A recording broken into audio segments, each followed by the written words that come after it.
Hawaii first? No. Media day, straight to there. Get to know the lay of the land. See where I'm gonna plant my kalo farm. Cause Hawaii's taking over, so I can't wait. Well, do you ask for these Canadian cards? I think this is your first or your third pay-per-view and fourth Canadian card overall, correct? Yeah, Canada. I don't know if you guys know. You guys can go look, but most of my main events was in Canada. My first ever one was in Saskatoon. It's kind of funny, but in April I told the UFC no matter what happens on this fight, I want to fight in summer, and I want to defend the 145 belt. So after the April fight, knowing my luck, they decided to do 2 cards in summertime. I was thinking like, oh yeah, summertime, like meaning to get International Fight Week, and they said yeah, and then I should have known it wasn't that easy because the schedule got announced. There's 2 pay-per-view cards there. One was in Vegas and one was in Canada. I called up my manager when I saw it and I told him, I know where we're fighting in summer. I tell you that much. I keep giving them a hard time about me getting iced in Toronto. I guess it's like, oh, here it is. Here's the summer in Canada that you always wanted, Max. So it's good times. Well, there's a lot of talk of this GSP's not fighting anymore, Rory's in Bellator. It's not really the face of Canada, UFC. Is that a role? You are wrong. You're looking is at that a role that you're filling right now? We see it happens. We call it the 10th island. The Canadians, I got nothing but love for them, man. They got nothing but love for me. It was Canada Day the other day. I don't know if you guys saw the meme. Famous or successful MMA fighters had a picture with had 4 guys, GSP, Roy McDonald. I don't know who the other one was, and then there was me. So, you Canadians, I love you guys, eh? Max, why was it important for you to drop down again and defend 45 minutes? I always wanted to, and we got unfinished business, There's a lot of guys now coming up that are doing what they're supposed to be doing, and and Frankie Edgar is a legend, he's a legend. I don't, 3rd time's a charm, I guess, First time, took 2 times to book this fight. I can't wait, and I always said, a king is a king, a champ is a champ, and a king is a king of someone who defend their land, who defend their belt, and that's what true kings are. That's what true kings do, and I want to come back down. Is there any risk, because the fight against Dustin wasn't that long ago. It was in April. It was a really hard fight. One of the best fights of the year. Both of you guys took some damage. Any risk in coming back so quickly?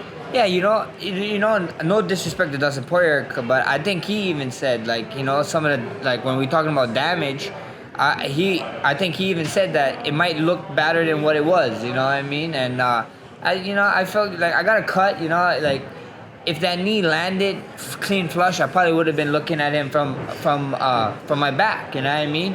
But it didn't. It just grazed. I got a cut, and it was a cut. It is what it is. I went to the doctors, and there's other fighters that night that went to the doctors that had to stay for overnight and couple days. I heard. I was tripping out. We went to the doctors. We did the test. Everything came back fine. Stitched me up. I got to leave. I was fine. And my team, I got one of the best teams behind me. I got one of the best teams behind me. They make sure medical-wise and recovery-wise that I'm always good. And we're not going to do something, we're not going to ever get forced into do something that we don't want, And I got some of the best medical team that actually goes back to Canada, the Toronto Raptors, their nutritionist lady that helps them and do all their medical stuff, she helps me, and it's super cool, and the number one thing in a career is recovery, I think. Recovery and rest for sure, and this is not the case here. I know how much you want to become a double champ, but they do say you learn more from a loss. Is there something you can at least take away from that fight that you'll bring to this? Oh yeah, there's a lot. There's a lot. If you guys, it's in my history. You guys watch my fights. You guys go back to all my fights. I'm a different guy every time. And come July 27th, you guys are gonna see a different guy in there again. The kid that showed up in April, the guy you looking at sitting in front of him, kill that kid. I'll body him. There's no comparison, and it happens. You know, it's like I said in my Instagram post. You know, things this sport or life period is like chutes and ladders. You know, sometimes you gotta slide down to climb up a bigger ladder, and like you said, you know, 55 ain't wear off. You know, it ain't fall off. That's only 10 pounds. You know, that's all it is. It's 10 pounds. You know, we get back there when we get back there, and hopefully it's sooner than later. And we see what happens. You know, if it takes a 10-fight win streak to fight for another belt up there and become a double champ, it takes a 10-fight streak. You know, that's what it is. I ain't scared of no work, and you guys all know that. And you know, I'm put my nose down and get to work, I guess. As you're getting older, I mean, how long do you think you can maintain, you know, cutting weight and getting down to featherweight? I always see what happens, you know. Like I said, I got some of the best guys. You know, I got the nutrition part figured out, the training part and stuff. So we see what happens. How long more 45 we can go. You know, I'm not gonna say nothing. We don't know. I don't know the future. You know, if you know somebody who does, you know, let me know. And you know, at the end of the day, it is what it is. You know, I can't wait. You know, I can't wait. You know, 45.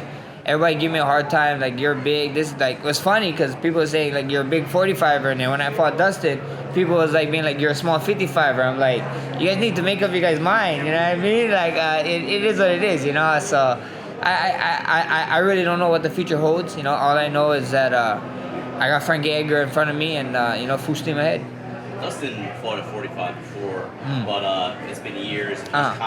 He's put on weight, he's put on muscle since then. If you were to make that jump up against 55, would that be something that you want to have more time to do to kind of fill your body out more and kind of do like what Dustin did and some other guys have done? Yeah, you know, it's funny. Like I hear people saying like short notice fights. I took this short notice fights, this and that. Like if you look at it, like I had a lot of short notice fights, you know, and then especially that 55 fight that came out of nowhere. I think so. How many weeks we had? Yeah, 7 weeks, you know what I mean? And that was 7 weeks to the fight day. So I only could train like 6 weeks, and we still was coming off of the December thing, my December fight, and was figuring stuff out. So we see what happens, you know. If it's when I make the move, and I decide to put on more muscle and this and that, like, you know, there's always a narrative that people try to spool, like, oh yeah, he had to, like how you said, he got to be there, he had to wait, and this and that. It's like, there's no difference, you know what I mean? Like, and after this fight, if they call me up for August to fight DC, guess what? I'm weighing around 210, 220 pounds. I'll make that walk and I'll fight him, you know what I mean? Like, there's no time in this. If you want to be the greatest pound for pound fighter in the world, I don't think so. You should use weight as an excuse, you know, or anything really as an excuse, you know? You just show up to fight. You got the call for Dustin 7 weeks out. How heavy were you?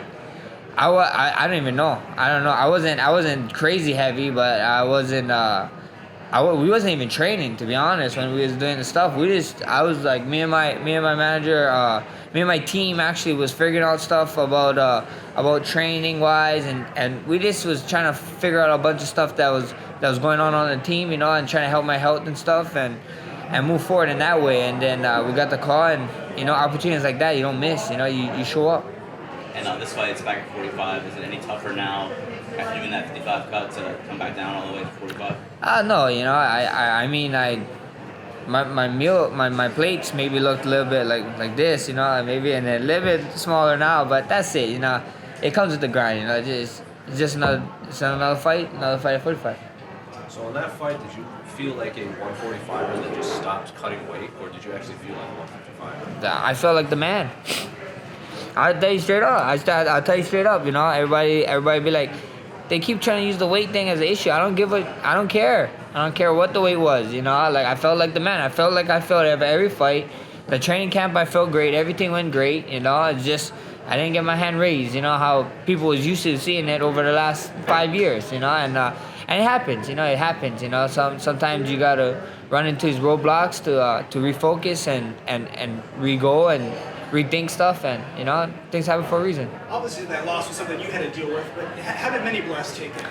He was fine, you know. He was fine. Actually, you know, that through an agony, everybody saw it. You know, like Dustin got to console him. Shaq consoled him when he was crying, and I got to talk to him after. And I told him, you know, like, what were you crying for? Like, were you crying because Daddy was like bleeding or, you know, getting punched? And he said no. I was like, what? I was like, why are you crying? He's like, crying because you lost. I'm like, what?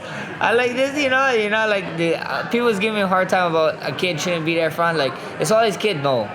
Like he's been in the gym. He's been in the gym with me when we didn't have babysitters. Like this is what he grew up watching. You know what I mean? Like he's a warrior, samurai. You know, in the ancient days, whatever it is, Spartan. That's what he is. You know, and he saw this. And then the thing that kind of was funny that I knew why he was crying because I lost. That's it. You know, like the kid's a competitor. You know what I mean? Like. We're at home playing. He's at home playing at WWE with my friends Josh and Bird, and like he's like a competitor to the point where like he cries when he loses. Like he's like they're mobbing him. They're like stop mobbing me. And then when like start full on tearing, and then somehow he wins the death match. And then they're like, and he's like, yeah, I told you guys I was the man. So the kid is just a competitor. You know, it's just in all of us. He's got a hell of a role model. Yeah. Is he gonna fight? Is he gonna? No. So I had this talk. If you guys ask him if he's gonna fight, I already know what his answer is gonna be. I told him that he needs to be a doctor. Someone needs to take care of daddy when he's done, and why not invest in your own? You know. So I told him you need to be a doctor. So if you guys asked him and come up to him, he'd say I'm gonna be a doctor, but he probably would say he wants to fight. So you know, I got him doing jiu-jitsu. He does a little boxing here and there, but we see what happens. You know, the kid, he can do whatever he likes. I'm not gonna stop him. If he wants to fight, if he wants that life, then he wants it, you know. But I'm fighting so he don't have to do that life, and you know, hopefully, doctor sounds real nice right now. So hopefully he do that. You talk about providing for him so he doesn't have to have that life. I know you do a lot for your community. Can you talk about some of the outreach and have you been giving back? Yeah. You know, I always try. You know, like after I think so the first all the belt. You know, we ended up framing some. I got some for the coaches and stuff, and then I gave one to the local boxing gym that I did, so they can see, the kids can see, and just be privileged. You know, I try to talk to the kids this and that when I can, and reach out to them because they're the future. You know what I mean? They're the future, and I always tell them like, and every time there's a career day for the elementaries or the middle school, I always try to go to that because I try to tell them like. I know how it was, you know, like I was in their shoes. I remember being 8th grade was a career day. I remember being 8th grade. A guy came talk to us, and I was like looking at him like just another kid, you know, just another kid being like, you don't know how it is around here. You don't know what we gotta deal with, or this and that, and just being mad at the world, you know what I mean? And I remember the guy come in and talk to us, and it went one ear and right out the other. And when I go talk to these kids, actually my 8th grade teacher stood stood there when I went, my science teacher, and I wasn't the best well-behaved kid, but it is what it is, you know. But I talked to his class and I said like, look, like I sat, like my table was stood there, his setup was stood the same. It was funny. I was like, look, I sat there. I know what it is. I grew up here. I'm just not a guy telling you guys can't do this. Like. I see some of the most talented people in the world come from my side of the town, you know what I mean? Or this poverty or whatever you want to put it, like low income families. Some of the most talented people come up in the world from there, and you just gotta believe in yourself. You know, these guys listen. They listen to higher ups when they get to something. Be like, oh, you're not gonna ever make it. Like no way. Like I was told a million times, you know what I mean, about this, and I just try to give the kids hope and feeling like, look, you can do it. Because I was there. I was sitting in that chair. And I would tell them, like, look, I was there. I was out. Actually, I would tell them I wasn't there. I'm lying. I was at the office. And I got a chair over there, too. You know, I was mostly over there. But, yeah, you know, I just want to let them know, like, you guys can do it. And you guys got to get out of your bubble, you know? Like, it's so crazy. Like, I saw guys that I thought was supposed to go to league, the NFL, the MLB, or whatever they want to do.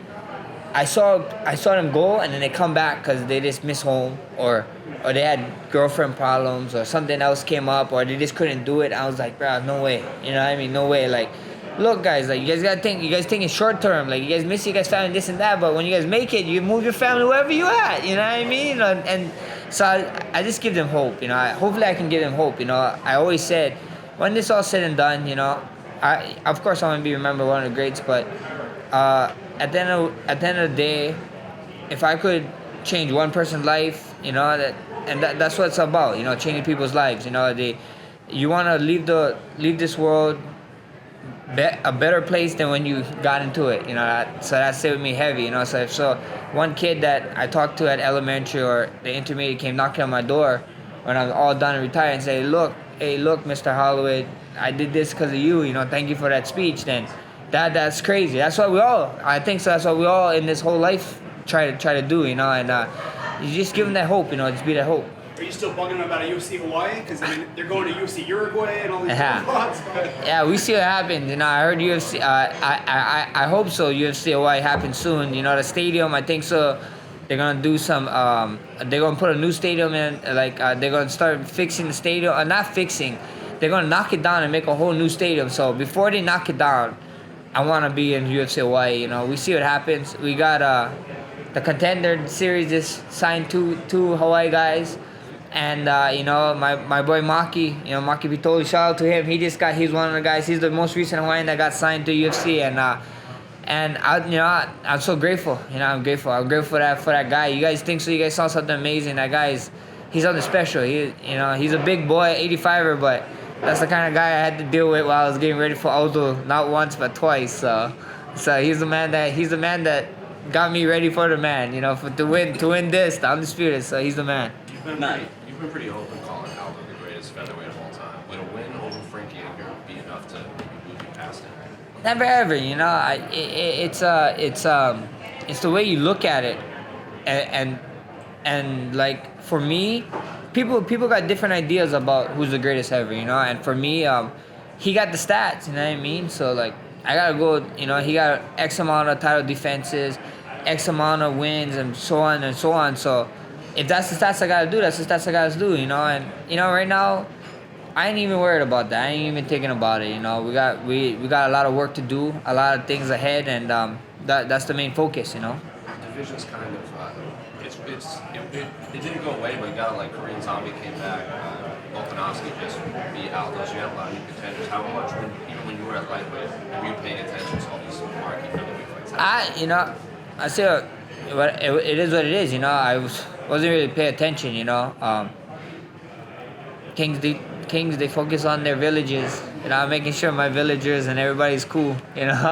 All joking aside, but I just focus on me. I focus on my fans. I focus on what we do, and if we're talking about that, is everybody keep talking about negotiations. Like, oh yeah, I gotta negotiate this and negotiate that. They're doing negotiations with the wrong people. Negotiating with UFC is terrible. If you want to fight, go negotiate with the fans. The fans made some of the most craziest fight happens, and we all was witness with one of the most craziest, biggest fights. So, if you want to negotiate with somebody, you need to negotiate with the fans, get them behind you, and if you want to fight, then get those fans to start chirping. What do you make of Henry Cejudo saying he's paying attention to Frankie Edgar's fight against you? He doesn't talk about you, but he talks a lot about Frankie Edgar. Yeah, it is what it is. He didn't say my name, so I don't have to talk about him. So it's cool.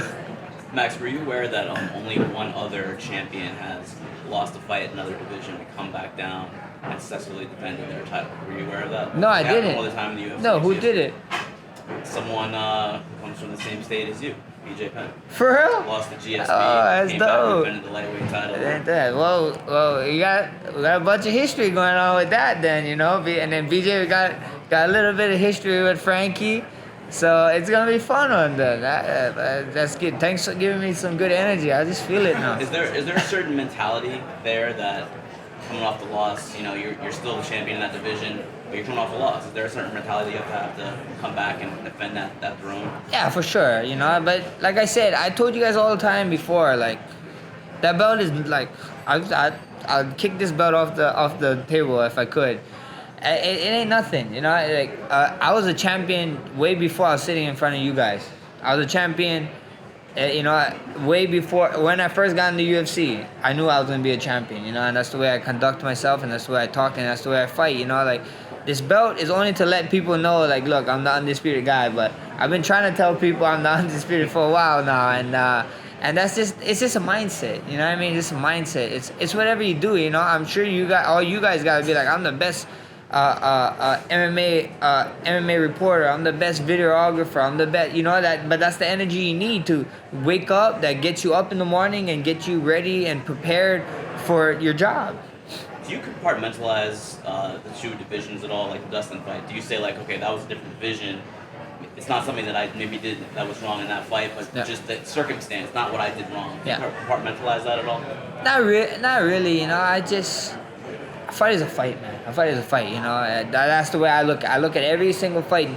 I look at every single fight different, but I don't look at it weight or this and that. Like I look at fight like I sound like a broken record, but like I look like a fight like how to beat DC. If I got the call in August, I'll look into it. You know, I'll figure out a way. You know, we're fights. You know, like back in the olden days, these guys didn't walk around with scales and be like, hey, wait, put the scale on. They stepped on and be like, yeah, I cannot fight you. You're half pound over me. You got me. No, you know, these guys just fought. They showed up to fight, and that's what true warriors do. You know, and people like to call us modern day gladiators, whatever, you know, live like it. You already had to prepare for Frankie. You ended up fighting Ortega. What was it like having to train from the beginning? Did you do anything differently? Was it hard to get motivated? No, it's not hard to get motivated at all. It's just weird, you know, like, cause like I was supposed to fight him, and then it didn't happen.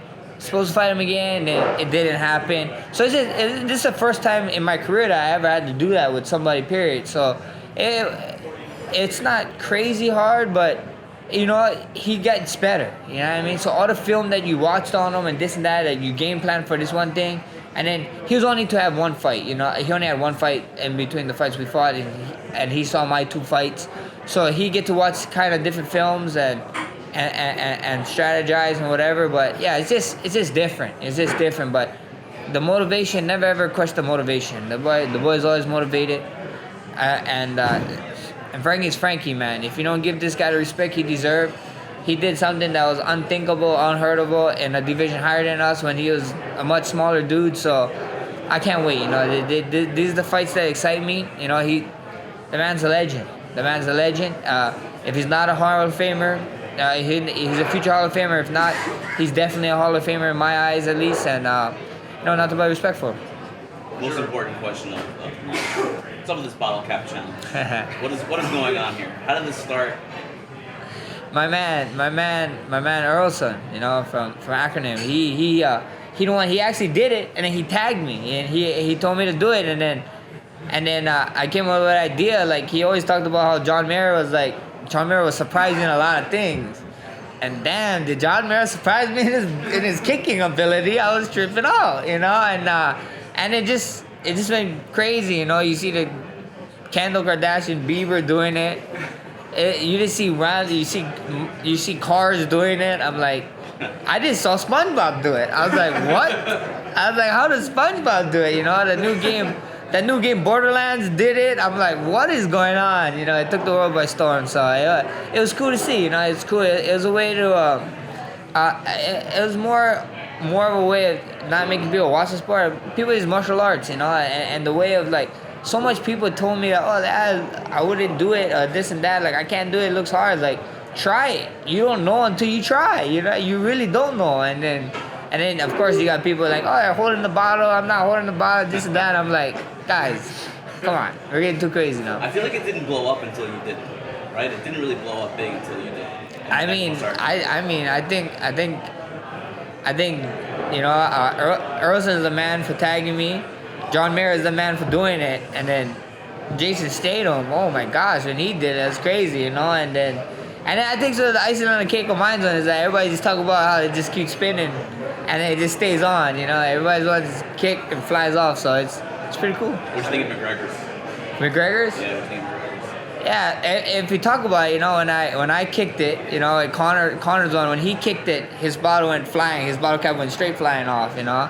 When I kicked mine just kept spinning and spinning and spinning, boop, and stayed on, you know what I mean? So it's preferences, you know? Some people win championship belts, some people defend them, so whatever preference you want. Has anyone recognized you from the bottle tap challenge rather than being yeah, it's kind of funny. They know I'm a UFC champion because once they go, but but people now is like, yeah, bottom cup challenge, instead of like not even talking about me, like, hey, you're the bottom cup challenge guy. I'm like, yeah, dope, thank you, boss. It's cool. So yeah, some people did in LA actually before we came here. Like 2 people was like, yeah, bottom cup challenge, that's sick, Max Holloway, freaking champ. I'm like, yeah, that's funny, that's cool. Have you had your manager try to parlay that into a sponsorship? And we see what happened. We be working on some stuff. We got some stuff announcing soon, so hopefully. I was also curious, how do you think Dustin's going to do against Khabib? You know, as a fan, you know, as a fighter, I hate picking sides on fights. You know what I mean? Like, we run into all each other and this and that. So I hate picking fights and whatever and who's gonna win this and that. But as a fan, I'm excited to watch. You know, I'm excited to watch. You know, if you look at Dustin's last fight, the things that he could do to former champs and stuff, impressive. You know, impressive stuff. And then you look at Khabib, you know, impressive. You know, impressive stuff. So I just can't wait, you know. I can't wait. I think it's gonna be a good fight, a hard-nosed fight. We see who show up that night, and you know, it's gonna be a fun one. You know, like a lot of times, like I like to tell people, like, look, nobody gave Alaquinta a shot, nobody at all. And Alaquinta was one of the most, like, actually, I think so. Alaquinta like run around or something. Yeah, they said or something like that. So we never. MMA is a weird sport. That's why you gotta love it.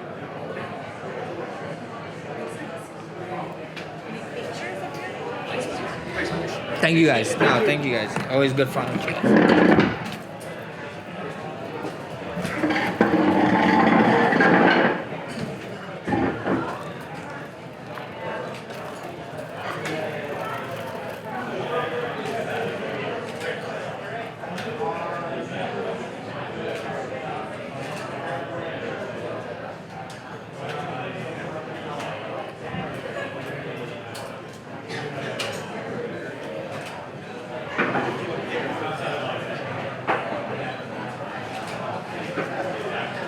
Thank you.